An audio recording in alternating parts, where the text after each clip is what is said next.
Welcome everyone to Things Around 8. Dear friends, in this video we will talk about the threat of a military response made by Israel against the Lebanese group Hezbollah and the risks of a large-scale war in the Middle East involving the direct participation of Iran. And if you are not yet subscribed to the channel, subscribe now and activate the notification bells so you don't miss any news. On Thursday, June 27, Yoav Gallant, Israeli Minister of Defense, declared, in response to the numerous attacks carried out by the Lebanese group Hezbollah since October 7, that Israel does not want war, but that his country is lost. Prepared for any scenario, also mentioning that Hezbollah knows very well that Israel is capable of inflicting massive damage on Lebanon if a war starts, stressing that Lebanon could be catapulted back to the Stone Age as a result of such damage. But why is Hezbollah carrying out so many attacks against northern Israel? What exactly is the Lebanese group's objective? And why could a war with Israel turn into a widespread conflict involving much of the Middle East? Hezbollah was created in Lebanon by Iran in 1985 with the aim of spreading the Islamic Revolution throughout the region. It is a terrorist group with an armed wing, the Jihad Council, and a political wing, the Loyalty to the Resistance Bloc Party, which currently holds 12% of the seats in the Lebanese parliament. Through Hezbollah, Iran can also indirectly attack Israel, its greatest enemy in the region, without risking a direct, large-scale war.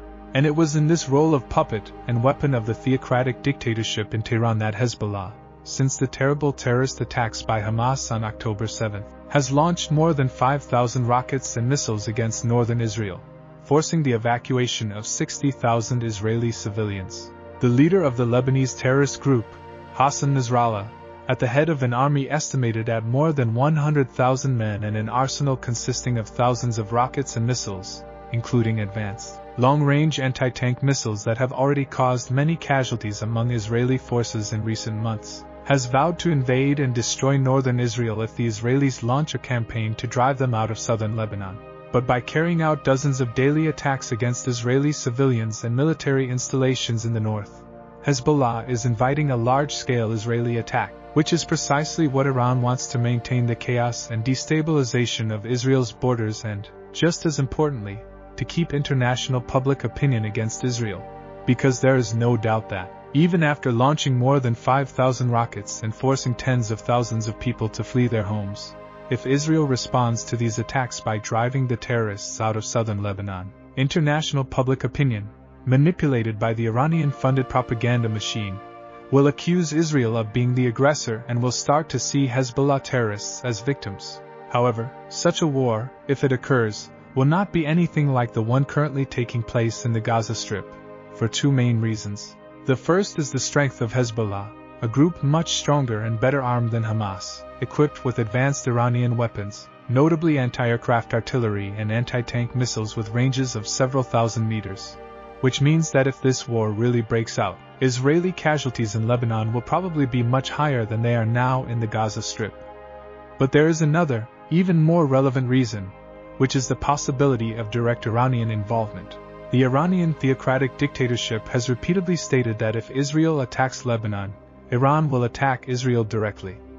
It may be just an empty threat to try to dissuade an Israeli attack, but it is important to remember that on April 13, 2024, Iran carried out, for the first time in history, a direct attack on Israel, the largest missile and drone attack in history, and which only did not cause great devastation in Israel thanks to the reinforcement of the defense provided by the United States, France, the United Kingdom, and even Arab countries such as Saudi Arabia and Jordan, countries that together managed to intercept and shoot down about 99% of the missiles and drones launched by Iran.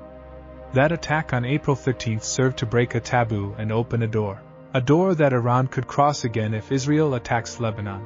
In this scenario of direct participation by Iran, Israel would be in a potentially very complicated situation, as it would be forced to face strong resistance from Hezbollah in Lebanon, and, at the same time, strong direct attacks from Iran and most likely from other groups financed by Tehran, such as those based in Syria. And as if all this were not enough, Israel would also have to face condemnation from the international media, which, as I said, will certainly see Israel as the aggressor, even though it is only defending itself from the thousands of rockets launched by Hezbollah. As Minister Yoav Gallant stated, Israel does indeed have the capacity to plunge Lebanon into the Stone Age, but the response from Hezbollah and especially Iran could also be quite serious. The tensions between Israel, Hezbollah and Iran are very dynamic and constantly changing. And if you are not yet subscribed to the channel, subscribe now and turn on the notification bell so you don't miss any news.